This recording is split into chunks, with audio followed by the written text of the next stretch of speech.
a Zoom meeting actually about ballot measures and COVID funding for kids, what's happening around the country outside California.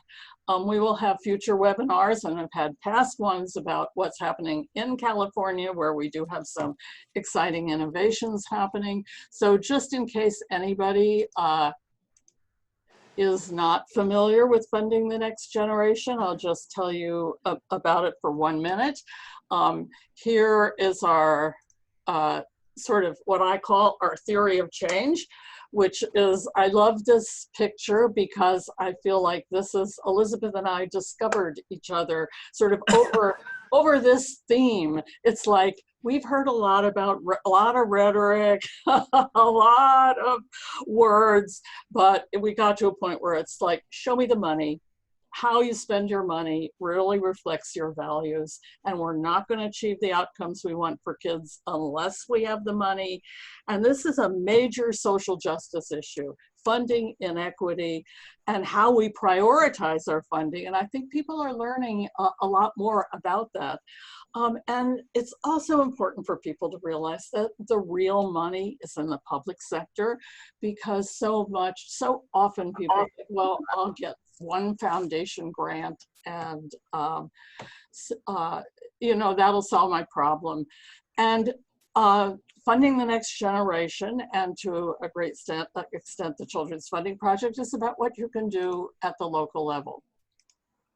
So this is kind of some of the things that Funding the Next Generation does. We do provide technical assistance to coalitions working on local funding streams around the state. We sponsor learning communities. We go to sites, and well, not anymore, but we do it Zoom-wise, can speak with your...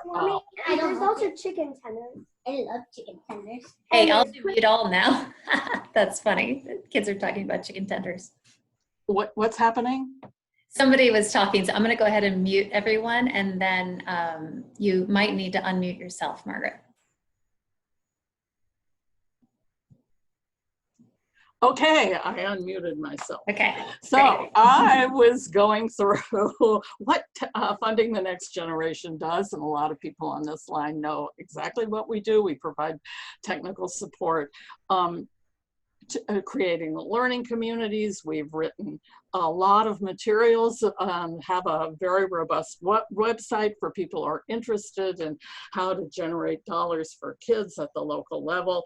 We provide support in groups, and we'll do anything in your community that makes sense, whether it's, you know, spending 5 minutes on the phone with somebody who might be interested in this and try to figure out, is this a possible strategy? What is a possible strategy for your community? And we're trying to build a new field, and we're working with the Children's Funding Project, which I consider our sister organization, to really build this new field. I am trying. So these are sort of the basic elements of steps that we help people take, how to research what a possible funding strategy is, how you make your case, how you build widespread support, how you then develop a plan for what kind of funding stream and approach you're going to take, and then how you mount a campaign to achieve that. And I see that. So, in my opinion, there are sort of two ways to get public dollars, whether at the local level or actually any level. And, you know, you can either allocate or reallocate existing dollars. And we're talking about one aspect of that today, the COVID dollars that people are interested in, or you can work to generate new dollars. And that usually means putting something on the ballot, and to create sort of a dedicated funding stream for children and youth. And actually, you know, people on the line know this, but dedicated local money for kids is just like magic money. It gives you a huge amount of local discretion in determining what you can do at the local level. It creates a level of stability in your children and youth services. It leverages other dollars, and it forces you to create a mechanism at the local level to coordinate and evaluate and plan for children's services, or if you already have that, it gives you the money to make that real. And it creates, when you pass something on the ballot, community buy-in. So I'm real excited to hear what's happening around the country. And this is my friend and colleague and kind of soul sister in this group, in this effort, Elizabeth Gaines, who's going to do most of this Zoom meeting. And she is the founder now of the Children's Funding Project, which she actually founded while working at the Forum for Youth Investment. She has a long history in the field of children, youth, and family policy and practice. She was with the Citizens for Missouri's Children. And then she has been with the Forum for Youth Investment for a long time. And she is known throughout the country, not only as someone who's interested in how we're going to get more money for kids at the local level, but she is an expert in children's cabinets and coordinating children's services. So it's been really exciting to work with her. Now I am going, Elizabeth, to stop sharing.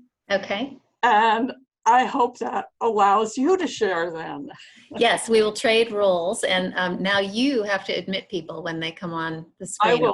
I will do Busy that. doing that. Okay. I'm on it. She's on it. Nice to be with you all. I know we're all getting a little bit tired of the Zoom format. I am longing for the day when I can actually be in a room with people again. Oh, can I interrupt you for 1 minute, Elizabeth? Mm-hmm. So maybe as people can use the chat, I will be monitoring the chat. So if you want to, post anything on the chat, or if you want to introduce yourself on the chat, please feel free to do that, and I'll follow the questions. Great.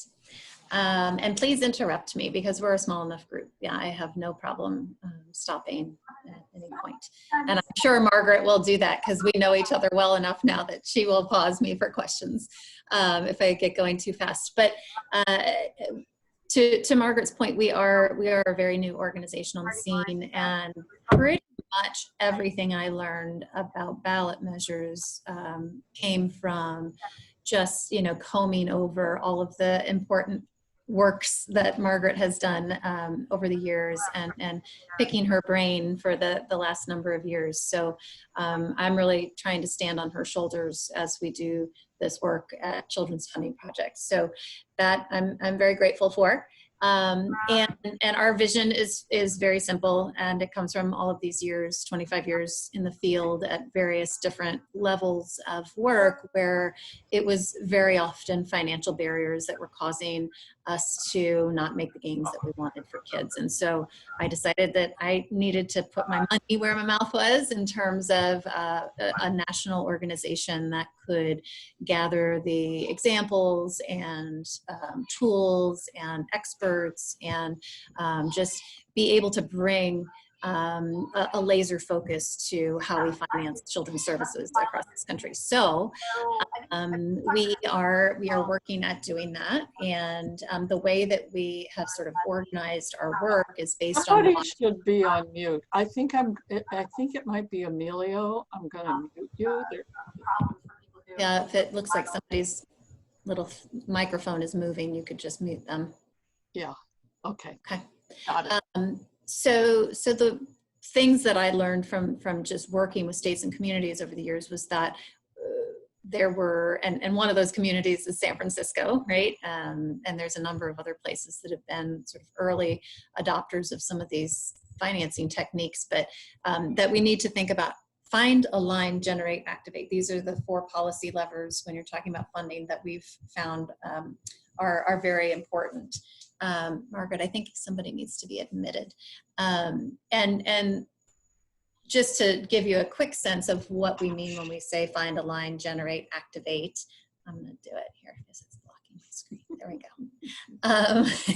Is that there are some critical elements that I think, in my own personal experience as an advocate in Missouri, find is this notion that we need to have a pretty clear sense of what we're currently investing before we are taken seriously and go to folks and ask for more, right? So that's one thing that I've definitely learned, and I've got some folks on our team now that just spend pretty much all of their time helping communities and states to do this kind of fiscal mapping work.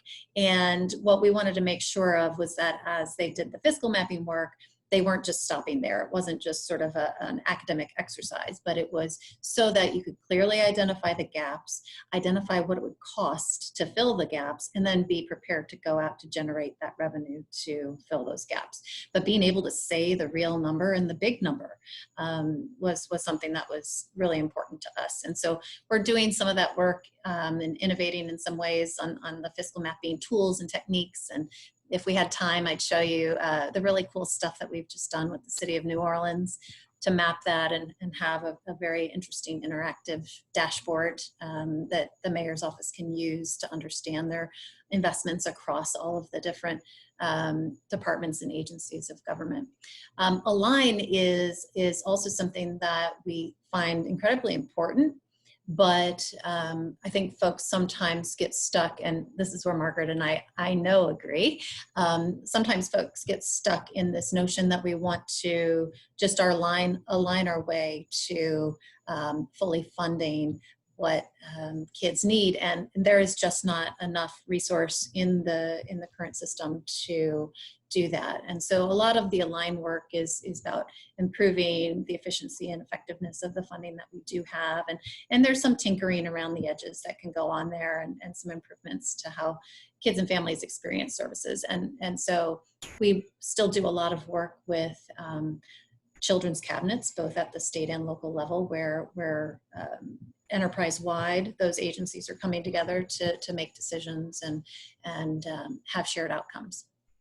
The piece that I know Margaret wants to make sure we focus on here is generate, and that's really a lot of where what we are both doing works so well together. So we definitely know that there are big gaps in the federal, the state, the private funding. But what we've never really spent enough time as a nation paying attention to is local funding and how we can use the power that we have at the local level to fill some of those gaps and to create that nimble, sort of sustainable over time funding that allows us to commit to the long haul for our kids and have that sort of long-term plan for how we're going to improve outcomes. And so I'll talk a little bit in more detail about that. And then Activate is just this notion that we've got to come up with some more effective ways to administer funding at the local level. And the jury's still out on what that most effective structure is, but we're starting to get a sense of, is it a local children's cabinet that can manage across a bunch of funding streams? Is it setting up a new local dedicated fund that then has the gravitas to be able to coordinate with those different departments and agencies? What are the best ways to do that? Some really cool stuff in Baltimore, where they passed a set aside, much modeled after the San Francisco one, and it is almost entirely being led by very grassroots community-based organizations, because they had a commitment to equity and a commitment to getting out of the sort of business as usual way of administering funding. So there's a lot of interesting things going on around the country. I think that at the local level, we can provide the models that we need for the state and for the feds to use to base some of their decision making off of. So why it's not forwarding? Let's see here. There we go. Just to give you a quick sense, these are some of the places that we have tracked and largely the places that we've worked with to produce some of these fiscal maps. I just wanted to let you know that if you're ever curious what places around the country have been doing this kind of children's budget analysis or fiscal mapping, we do have a map on our website that links to a lot of these fiscal maps, in case you're curious about that. And then when it comes to Align, I did want to just take a few moments and introduce my colleague, Kylie Wheeler, who is on the line. And Kylie, while I'm talking, unmute yourself and say something so I know that you're audible. But Kylie, yeah, she's there. Okay, great. Hello. So Kylie, hi. So Kylie has helped us to, as everybody did, have to pivot when COVID happened, and we wanted to make sure we were thinking about where people were. And so obviously going out and talking at that moment about new local revenue was not, a hot topic. And so we wanted to quickly think about what we could do to be useful, and so put this guide together that looked at the whole set of federal funding streams that got increases or were added as new, and then the existing federal funding streams that were quickly issuing guidance around flexibility that you could use with those funding streams. So I'll let Kylie just talk, and I'll forward for you, Kylie, since I've got this open. But I'll let Kylie talk a little bit about this guide that she did, which is a 40-page guide that you should at some point click through, because it's really full of lots of good resources. Yeah, Sure, she's thanks. linked it, and we have it linked on our website and in the mailing that I sent you before it's linked, and I will send you a link to it in the follow-up mailing to this webinar. Thanks, Margaret. So hi, everybody. I'm Kylie Wheeler, like Elizabeth said, and I led the creation of this guide. And I do think it's worth mentioning at the top here that this is we're treating it as a living document. Because as we know, things are constantly changing. Unfortunately, we haven't seen any big changes or big bills passed since the third version of this guide. And as soon as something happens, we'll be updating it at the same link. So just please be on the lookout for that. But as it exists now, this guide does its best to speak to communities at varying levels, at the local, state, federal level, about both the new federal funding that has become available through the Coronavirus Preparedness and Response Supplemental Appropriations Act, the Families First Coronavirus Response Act, the CARES Act, most importantly, I think for all of us here, the addendum to the CARES Act, the Paycheck Protection Program and Healthcare Enhancement Act. And we talk about how communities and organizations can access these funds. But then the bulk of this guide addresses the new and existing funding flexibilities for new and existing federal funding streams. So Elizabeth, if you want to go to the next Sorry, slide. yes. No worries, no worries. So just to touch a little bit on the new federal funding as it relates to kids.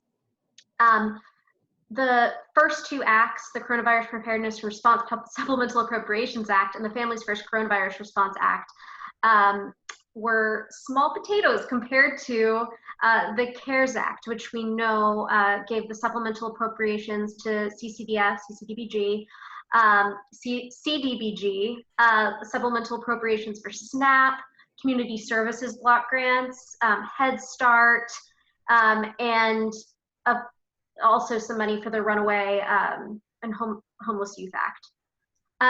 And it also included the Paycheck Protection Program. Which, by the way, if folks are interested in tracking that, I did see USA Facts just put out a lot of data on where PPP ended up going. So if that's something that you're interested in, I know I plan to dig in and see if, childcare providers, nonprofit organizations that serve youth, were any of the recipients. And we know of some, but as a percentage, I don't think that it was as much as we had hoped. Mm-hmm. Yeah, and so the other way this guide is organized is by age group. So early childhood, middle childhood, older youth, and just general funding. So real quick, just to go through some highlights of funding, new funding and funding flexibility for those age groups. For early childhood, probably the most important funding so far has been that additional CCDF funding, especially as so many childcare providers of early childhood to school age are struggling with temporary closures, decreased enrollment, and increased cleaning and maintenance costs. So we have seen states and localities use that CCDBG money in very different ways. Vermont, in particular, has been particularly innovative. They were able to pay tuition for all providers, regardless of whether or not they were closed. I'm not sure if that's still going on, but it was very helpful to many providers in the interim, especially through April and May. And then this is probably also the right place to talk about how some localities have been using their coronavirus relief funds. For instance, San Diego has used their coronavirus emergency relief funds for emergency childcare through a joint commitment, the city and county.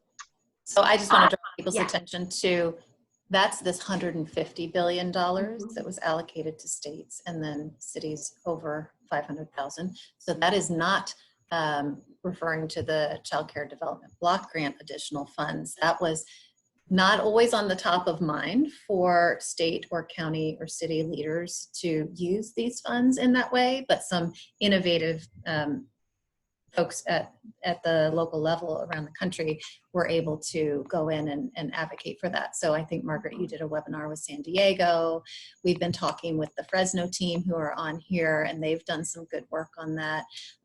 It's how you start to get scrappy and look for where these resources are going and make a good solid case that you know, the things that you're working on for children and youth fit squarely in the in the definition. I think the same thing is true for community development block grants. So a lot of places have been saying, okay, well, we just got a new infusion of CDBG dollars.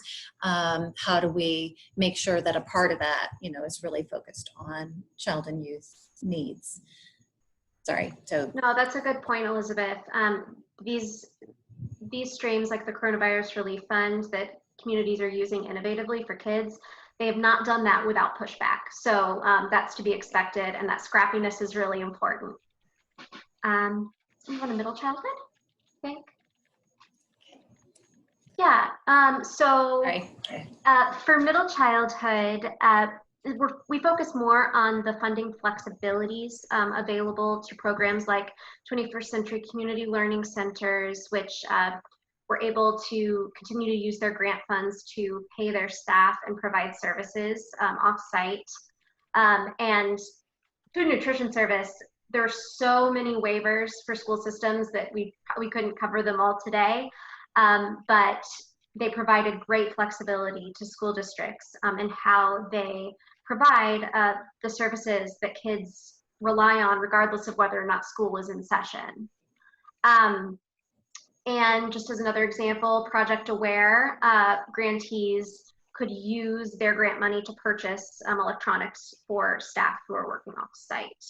And you'll see here just an example of how Washington is using one of those food and nutrition service waivers to expand their summer food service program.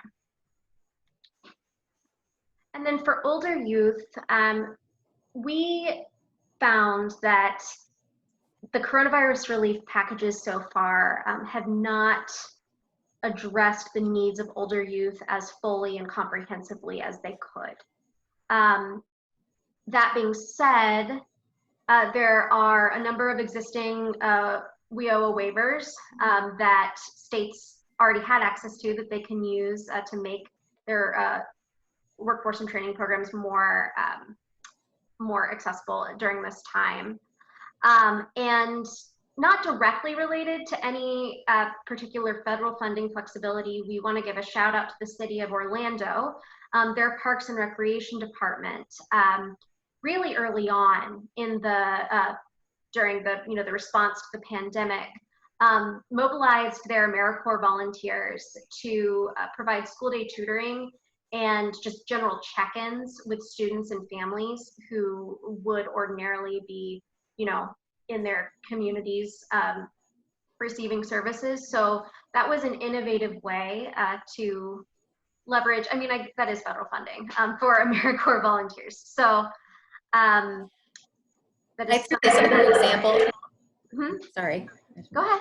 I threw this other example in from Connecticut too, because it shows just another example of, in this case, a state getting creative in that use of the coronavirus relief funds, that $150 billion, by saying, okay, let's put 2 million of this toward our youth employment program, and let's do it in a way that we're employing young people. And I have to say, I went and got a COVID test this morning at one of these drive-through places, and it was a young man, probably 18, 19 years old, who did all of the check-in. He said to my partner, "Oh, happy belated birthday," when he took his birthday information, because my partner just turned 50.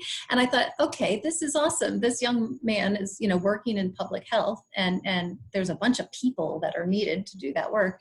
Anyway, you know, tying the need for community health work support to summer youth employment, or you know, putting money into that makes really good sense. I thought that was a super creative thing. Yeah. That people were doing. I didn't know about that. That is brilliant, because it seems what we're hearing is local community, they want to spend the money on, and they have to, on contact tracing and testing, right, and outreach, and turning that into some kind of community, as they're doing in Fresno, and we're going to do a special thing with them. But that is really exciting to turn that into a youth program. Yeah. And this kind of innovation is fantastic, but we really are hoping that in future legislation, more money goes to programs that serve older youth directly. Yes. Yes. That too. Don't get us wrong. And then just general funding for children and youth. We look at programs like SNAP, TANF, and community services block grants, where for SNAP, we got supplemental appropriations as part of the CARES Act, and unfortunately, no supplements to TANF. But then the flexibility within the community services block grant that allows states to raise the income eligibility for services funded by CSBG all the way to 200%, from 125% of federal poverty level through the end of 2021 fiscal year. So that's really important. Yeah. Sorry. No. Sometimes I'm clicking on something else and it just forwards the slide. Sorry. It's fine. I can be done. But yeah, I just want to emphasize that while this guide as it is now is probably still going to be helpful, we are really looking forward to updating it to address more of a recovery mindset. Because it was published when we were still in the thick of it, and we very much are still.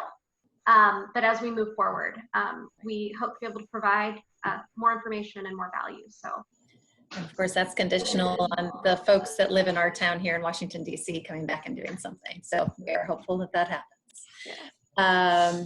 So that was sort of find on the fiscal mapping side and align. What I know Margaret wants, the good stuff, is the generate side, right? So I often like to start by talking about, you know, I'm agnostic about where people are generating money to a certain degree. I mean, we're ideally looking for the more progressive taxation options, the better, obviously. But there's like this common way that we as a child and youth field tend to pursue funding to support kids, and you know, that's the blue stuff down the left-hand side. We are trying to just gather as many examples of people getting innovative across the country to generate new revenue. And so we have this link at the bottom here on this slide that we'll send these slides around so you can have this, but this guide that we wrote, just starting to skim the surface on some of these different ideas. And you know, the sweet spot for Margaret and for us is this local dedicated public funds, because there's just a whole lot of really positive things, collateral things that can come from doing that. But there are other things like, you know, right now is a good opportunity if there are developers in your community. You know, community benefit agreements are really important. Hospitals are often having to make these kinds of community benefit agreements. You know, getting in dialogue with some of those folks early before these kinds of big projects start is something that we've been really intrigued by. You know, the always with the tax credits. I'm kind of meh about that as a option, but it's there. Same with pay for success. I won't go into that. You know, there's a lot of smart people trying to figure out how with Medicaid reimbursement, there's opportunities to focus upstream more and really think about how social determinants can be supported with those dollars. I'm not going to go through the rest of these, but I'll encourage you to look at that report. And then I would just say, you know, this is a lot of the meat and potatoes of what we've been up to in the last couple of years, is tracking down the places around the country that have been inspired enough. Maybe they saw what San Francisco did or whatever, and they said, we're going to go to our voters and we're going to ask them, should we tax ourselves to pay for children's services of some kind? And these are the places that have done it. And so annually they're raising over $1 billion a year. That's only 46, I think, communities.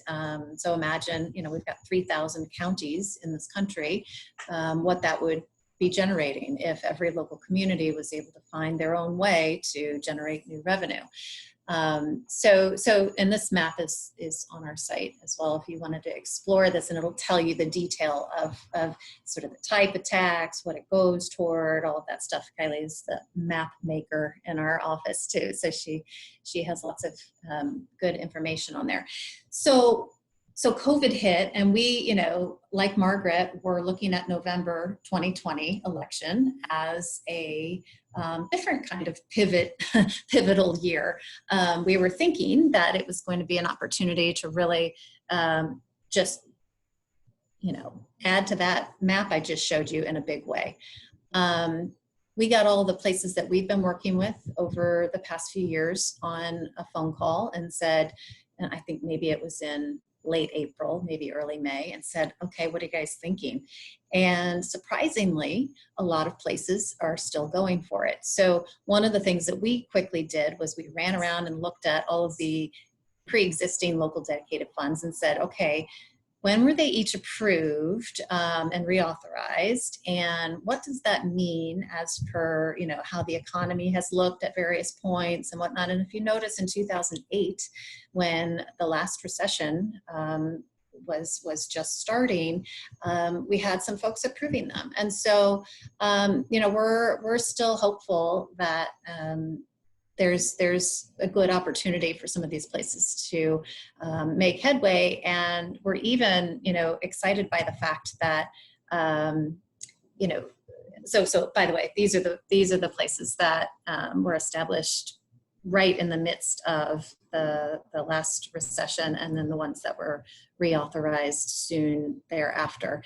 But oh, okay, I realize I put these slides in a different order. I'll come back to my point in a second. But the idea is that, you know, if you can make it happen, and you're able to put one of these local dedicated funds together, they are able to really do some important work in a community in a time like this. So, you know, whether it's in Kent County, Michigan, where they like came out the week COVID started to heat up with, you know, here's exactly how we're going to wrap our arms around our community and figure out, you know, the best ways to get resources out the door.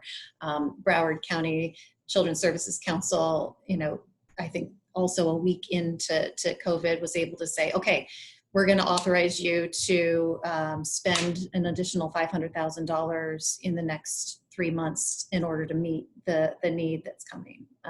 Those kinds of things that, you know, that's not the speed at which a state or federal government is able to operate and be responsive to, in a crisis. So, you know, we think that there's a crisis case to be made for having these kinds of coordinating efforts going on locally.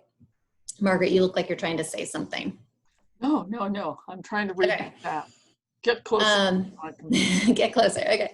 So this is a funny slide. I'm not sure where this slide came from. Oh, it's because if I click then, okay. So these two places are places that actually in the midst of COVID were able to go to their voters and say, should we tax ourselves to pay for children's services? And they said yes. So in Anchorage, Alaska, they put a 5% alcohol tax on the ballot. It was, I can't remember the date, I want to say end of March, maybe early April, and they were successful.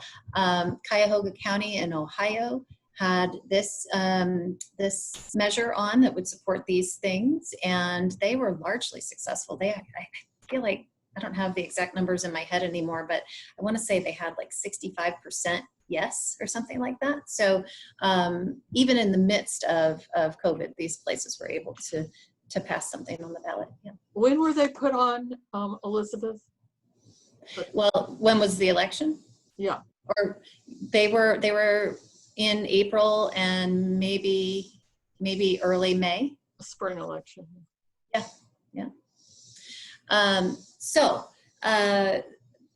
remember I said that there were some places we got on the phone with and talked to them about, are you going to pursue something? And these are the places that we are right now in deep work with to support their ballot measures in November. And I would say, San Antonio pre-K is a reauthorization. It has amazing outcome data.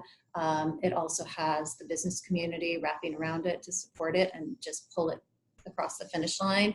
We're very hopeful there that they will be successful again. Escambia County and Leon County in Florida are part of the Florida, network there, where they've got state enabling legislation that allows counties in Florida to go to their voters and create these kinds of special district governments, which is something that I think is really exciting. And both of these communities, it's Florida and it's a presidential election year, and who knows what is going to happen there, but they've got the right folks assembled and they are doing all the right things, and their polling is looking good, and they've got amazing plans for what they'll do if they're able to be successful in terms of implementing the fund. And so we're supporting that one. And the property taxes, Elizabeth? Sorry, yeah, those two are property tax. San Antonio is a sales tax. St. Louis City and County are two separate places, unlike most city-county structures. St. Louis City will be a property tax. St. Louis County will be a economic development sales tax. So it's a state-authorized up to amount that they can do for economic development, and they are pursuing it with childcare and early childhood as an economic development driver. And so they're using that as the tax mechanism. And then the most exciting place is Multnomah County, which is the Portland area. And there they had two separate measures that were being pursued in parallel tracks to create either preschool for all or universal preschool. Those were the two names of the thing. One was led by the county commissioner. One was led by the Democratic Socialists in the Portland area. And both were going to generate upwards of $150 million a year to pay for pre-K.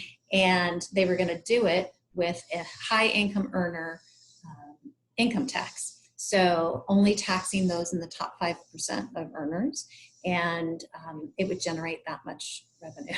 So we're very excited about that one, because especially in a time when folks are struggling, we're not as worried about the top 5% of earners being able to pay their fair share on this one. So those are the exciting places, and I cannot go off of this call without saying that the Heising-Simons Action Fund and the Ballmer Group have been the first generous donors in to support some of these campaigns in their political efforts. So should this be something that your community is interested in doing, there are resources now out there to help you get over the sort of final hurdle of the political campaign piece. So we're excited about all of this work. We who knows what's going to happen in November. It's really hard to have a crystal ball at this point, but we think they've got all the right things in place to be successful. Can I interrupt for a second, since Yeah. a question like, are you saying nothing's happening in California? No, we're not saying that. No. The purpose of this was to say what's happening outside California. Yes. We're going to have a special session on what's happening in California, and it will include San Joaquin County, which is on the line, and Long Beach. And September is pointing out to me that something is happening in San Francisco, which it absolutely is. So. Yes, good point. So I don't do California because that's Margaret's territory. So I just defer to her on anything California related. That's why I'm not talking about it. So I was just going to say the last piece in our sort of framework is activate. And I just wanted to stress again this idea that if you can get this sort of local infrastructure in place to administer funds and to draw new funds in, you can start to fire on all of these cylinders. So whether it's, having a consistent way to fiscal map and understand what funding is coming into your community, or it's, aligning and finding ways to blend and braid that funding that you have, or it's being ready to pursue and advocate for new federal funds that could come in, or do the same with your state. Or to then, generate new revenue, because once you've done it once, that doesn't mean you can't go back and do it again. San Francisco is evidence of that. I will use the St. Louis story actually just to close out what I want to say, and then we can maybe have just an open discussion, Margaret. But in St. Louis, they have been doing a number of things sort of on this framework, find, align, generate, activate. The fiscal mapping work that we helped them to do a year and a half ago was really foundational in giving them a sense of the gap that they were trying to fill in their early childhood system. And then I would say that they have been doing really important alignment work across the city and the county, because again, it's two geographies. And so they had to figure out how to work together in a regional way. They've been doing really great alignment across the school district's interests and the home-based care providers' interests, and trying to find a way to, have folks come together on that. And then they've really been doing amazing work on the grassroots and grass tops alignment. And so they've got a super solid group of North County, largely Black woman run childcare provider centers and home-based centers, working with some of these larger school districts, et cetera. And it's proven pretty successful. And so they were able to, like we said, fight for that CARES Act funding and get their county and their city boards to approve set-asides of that CARES funding for childcare. They are pursuing these two parallel ballot measures in the city and the county, and they're actually in a fight for their life right now in the county, and hoping that they are successful, because the opposition is coming at them. And then they're trying to build on what were on that original map I showed, existing children's services funds there. So like San Francisco, where you've got a few different funds that you've passed over the years, they passed children's mental health services funds a few years back in each the city and the county. And now these early childhood focused funds will sort of layer onto that and use that same infrastructure to administer. So that might have been way too much information, Margaret, but I thought I'd share one place that's sort of trying to, again, be scrappy and think about all the different ways they can be pulling this funding in. They're not locking into just one strategy, they're pursuing multiple strategies at one time. If you unshare, then we can see everybody. Okay, great. This is how to, and we will be sending these out we'll to send everybody who's on the line. And then maybe we can see people who want to raise their hands or write in the, write in the chat any questions they have. I personally love the Portland story, because the Democratic Socialists, I hadn't thought of them as an ally in this work until now, but they are coming into their own. They did some dynamite work in Portland. I'm not bringing that to Escambia County, Florida, by the way, though. So just No, there. but we're in California here, and people are in California, and so it's. I remember when we first did the Children's Fund in San Francisco, and I discovered the Green Party had enormous organizing capacity. So I think conceivably the Democratic Socialists can become new allies for some places in San Francisco, in California. So do people have questions? Because you can unmute yourself or you can raise your hand, you know, that little hand thing they have. Or just shout it out. Or just, yes. This is Brooke. Yes. Yeah, I'm never shy about asking questions. From Fresno Cradle to Career. And it relates to the map, the fiscal map. Fresno has done the beginning of a fiscal map, but I don't know how specific you need to be. I mean, we've got to bisect, you know, various portions of it. But I saw one that was fantastic. I think it was San Antonio, Texas, where they had it all organized by outcomes and all that kind of stuff. Ours isn't that level, right? So is that something that you can use if we've done anything, or what is it that you're looking for in order to get on your map? Yeah, I mean, you've seen one fiscal map and that's all you've seen is one. Yeah. And this is part of the problem. I mean, we would love to see a world, or at least a country, where just like if you think of kids count, where we can sort of say, okay, we know across the country in each state using a comparable framework how kids are doing. We know down to the county level. We have no clue when it comes to how we're financing and what we as adults are doing to change the outcomes for kids. So, you know, in our ideal world, we'd be able to track by outcome focus of a particular funding stream, you know, how at the state level, at the county level, investments are being made in kids. And so we have some, you know, cooking up some ideas on how to do that.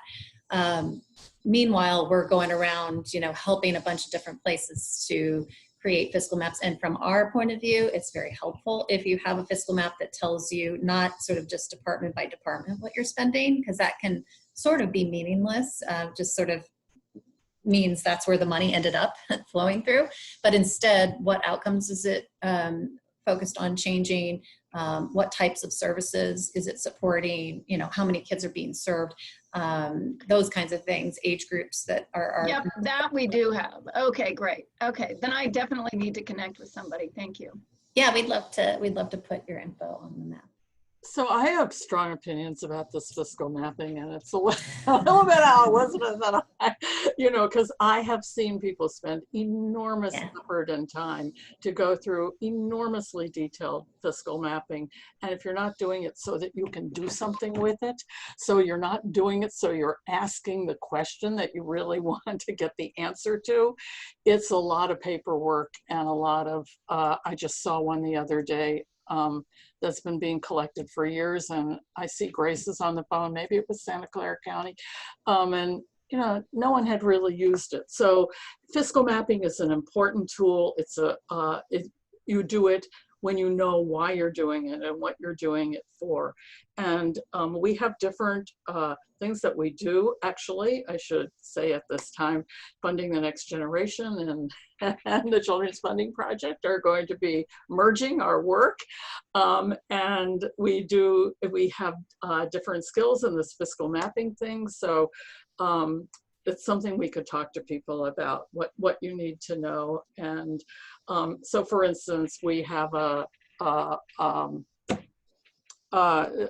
person in our network, Ed Harrington, who looks at people's revenue and identifies where there might be potential for revenue in your county or in your city, where you may be under collecting or not having a real estate transfer tax, or what kind of revenue is possible for you. That's a different, you know, sort of lens through which you can look at the at where the money is going. So it totally depends on what you're trying to achieve. That's what you're trying to find out, and knowing what you're trying to find out and the question you're trying to answer at the beginning is really, really important.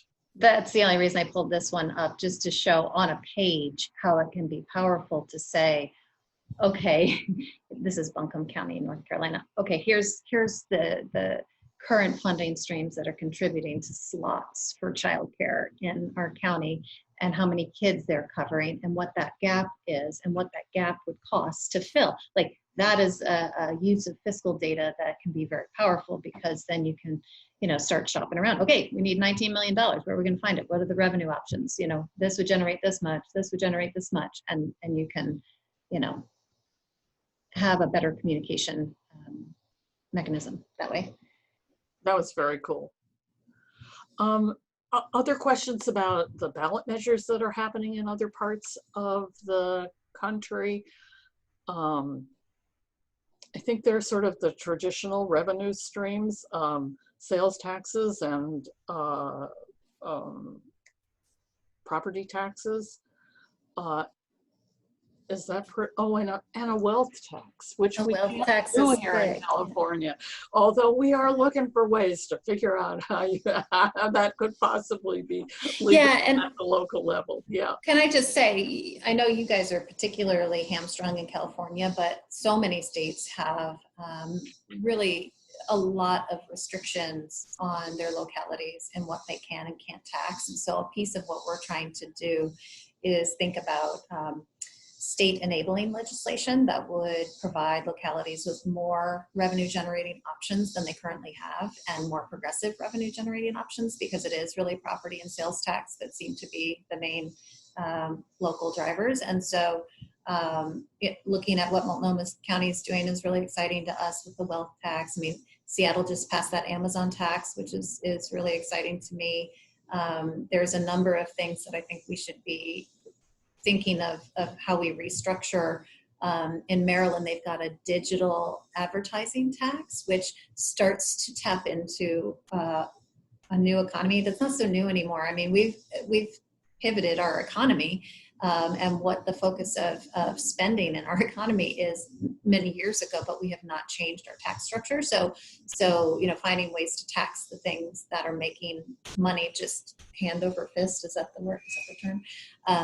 And yeah, I mean, the tech industry, a staff person forwarded around something yesterday that showed since COVID began how much money Jeff Bezos, Larry Ellison, Elon Musk, et cetera, Bill Gates, Steve Ballmer, all made in the last 4 or 5 months, is in the multi billions of dollars since COVID. So, we just do not have a good handle on taxing the right things. I see we have a lot of smart people on this. Does anybody have anything they want to add to this conversation? And I'm looking at you, Christina. Your picture is, you're not there, but since you're doing a measure in San Joaquin, if you have any specific questions about these other measures that might help you in any way, anybody have comments, thoughts? Margaret, this is Jill. Hi everybody. I just wanted to say that we are, Elizabeth referred a little bit to the restrictions we have, which have mainly been this requirement for a 2/3 vote to raise taxes. And we're working on still trying to promote a constitutional amendment that would make it possible to pass school taxes and taxes for children's services with a majority vote. And the reason I'm saying that is that this tax that's been put on by the mayor that September was referring to is actually a parcel tax to get a 2/3 majority for a tax we already passed to raise teachers' salaries with a majority vote, that we're waiting for the legal action in the courts to see what happens. So we have to watch all that stuff. We have this sense of crisis going on that we just have to get that money to teachers, means that, in my view, we're kind of backtracking, but trying to say, protect something really essential. So we'll see what happens with both of those things, both with replacing in a progressive place a majority vote tax, which is enormously, we're all so excited about that, with a 2/3 majority tax kind of undercutting our argument that we need this constitutional relief. So we better watch all that. Plus, I think nationally, all of you, we need to be looking at, as Elizabeth referred to, the limitation on the kind of taxes you can pass, but what we can do in a bigger way to make it possible to fund children's services. So I'm a little worried about that new tax on the ballot. Yeah, everything has an upside and a downside. There's no perfect solution, especially in California.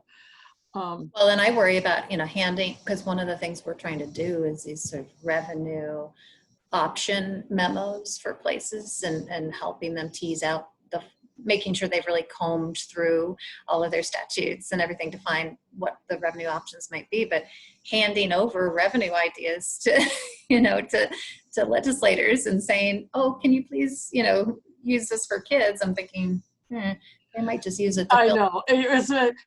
So they're doing something really interesting in LA right now. I don't know how many people have followed it, but the Board of Supervisors put a measure on the ballot, which reminded me of the Children's Fund.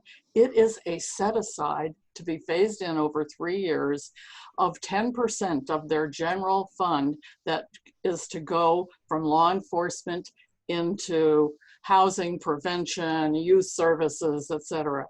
I mean, it is groundbreaking, and I'm dying to see how it goes, because we all know what happens when you try to force a set aside of existing dollars. People come out of the woodwork to oppose it. But if there ever was a time to talk about reallocating dollars from law enforcement to prevention and to kids, now is the time. So. I should have mentioned, I'm glad you mentioned that, Margaret, because that is happening in some places around the country as a revenue strategy, right? Like the reallocation and the attention to municipal budgets and the values that cities want to have in their budgets. And Minneapolis, New York City, Baltimore had done it already when Freddie Gray happened. There's another place that we've been talking to. Oh, New Orleans, part of that New Orleans map that we did that has the data dashboard that's interactive for the mayor. I mean, it was also then she started asking questions. Okay, can you show me what we're spending on kids versus what we're spending on law enforcement? And you could see her synapses firing about like, okay, maybe I need to be the one that changes this trajectory. And which gets to the point of fiscal mapping. That's a great question to ask for your fiscal mapping. Right. How spending on kids compares to something Right. like law enforcement. And that's a very specific question that you're asking. Right. That gets you to information that could potentially be very useful. So the other thing I wanted to say, remember, we should tell people, is that our proposal, what we're kicking around, is not only to lower the voter threshold, which we think of as the most important thing, but it's also designed to be as permissive as possible, to allow school districts and counties and cities to fund children's services by allowing them to tax in very different ways, or to raise revenue in ways that have never been allowed for any entity that serves kids. So that's a big deal and something we should be, and we're writing it's been written in a way that's very permissive. So we don't identify the taxes. We left that up to the legislature because this is a constitutional amendment. We don't want to go back and have to keep amending it. But that's where the work is, to be really diligent about making sure that this permissive-ness actually results in a lot more opportunities to do what we want to do. So Wendy asked Margaret. about polling. Yeah. Yeah, I was just going to say that I saw 2 questions. Angie had one about business involvement and business champions. I would say San Antonio is the best on that, but the 2 places in Florida have done a really good job of getting that secured. And I think Angie asked? What I missed that. she asked if any of them had any of the initiatives that are going to be on the ballot had a strong business involvement. Oh. San Antonio is by far the best, but the 2 Florida places as well.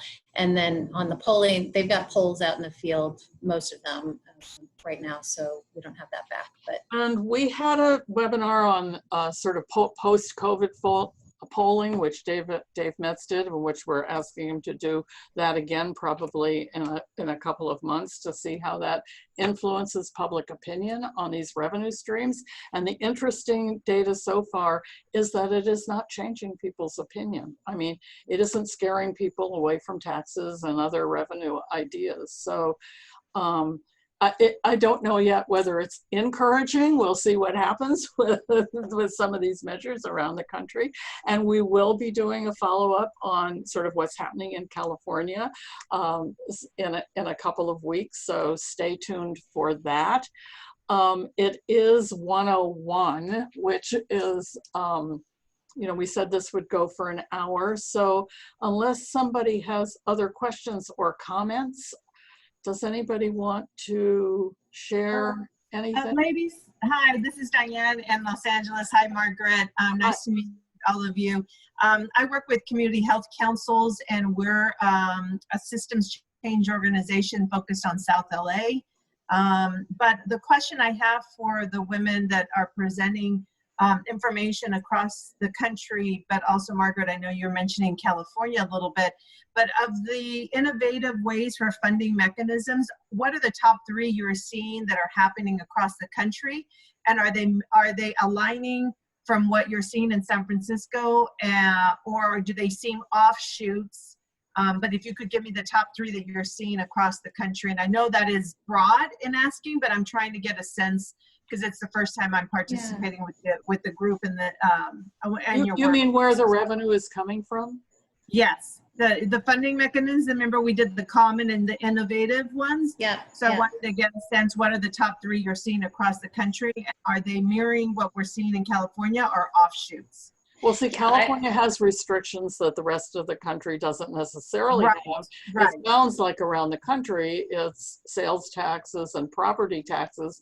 Although, correct me if I'm wrong, what they're doing in Alaska, I think, and what they're doing in Long Beach is they're tagging on to other, you know, a broader tax and getting children and youth to be structured into a ballot measure that is a more general kind of tax. And, you know, I think a lot more people are turning to that as a strategy, particularly in California. Yeah, So, and I would just add that when I say innovative on some of these, there's like a couple places that have tried it, right? Like there's not yet a big movement to reform tax exemptions or to use pilot recapture. These are like super innovative things that maybe one place has done, and we're thinking, okay, this could be something, you know. Yeah, the cannabis thing is very exciting in San Joaquin. And they did something with cannabis in Orange County too. They didn't put it on the ballot yet, but they got a dedicated portion. And September just raised in the chat, Margaret, that Colorado is pursuing a big ballot measure for vaping, on taxing vaping and tobacco that would go all to early childhood. So that's on the November ballot. Okay, so anybody have any other ideas? I think I'm going to end this meeting and thank Elizabeth and Kylie so much. I'm hearing in the chat how helpful this was. We'll be getting back to everyone with all the references that have been, you know, talked about. We'll be doing California specific starting September. And thank you all for participating in this. Thanks, Margaret. Bye-bye. Nice talking with you guys. Bye.